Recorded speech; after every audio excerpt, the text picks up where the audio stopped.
જય જવાન જય કિસાન ખેડૂત મિત્રો, એક આખડી એક બેનનું ભાષણ તમને સંભળાવું. કોઈ છે એવો માયકાલાલ કે આવું ભાષણ કરે, આવું સરકાર સામું બોલી શકે એવો છે કોઈ માયકાલાલ?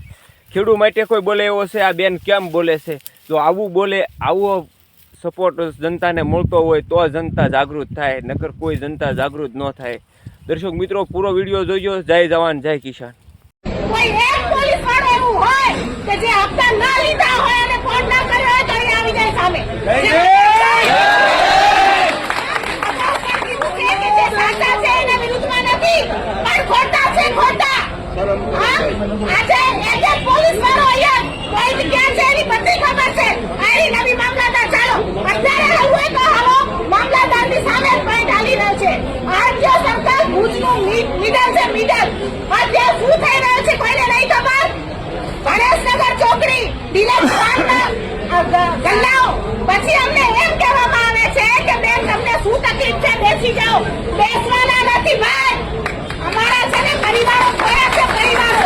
વેદના કોણ કે જેને ભોગવ્યો હોય એને. અમારા મંદિરની બાજુમાં જ તમે દારૂ વેચો, મંદિરની અંદર ઘૂસી જાઓ, એટલી હદે તમે હાલ્યા જાઓ ત્યાં સુધી પોલીસ જાગતી નથી.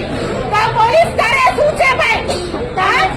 અત્યારે પણ નવા રૂલ્સ પ્રમાણે એવું ઓર્ડર બતાવે છે કે ભાઈ બુલડોઝર એક્શન છે, તો કેમ મુદ્દો ઘર ઉપર બુલડોઝર કરતા નથી?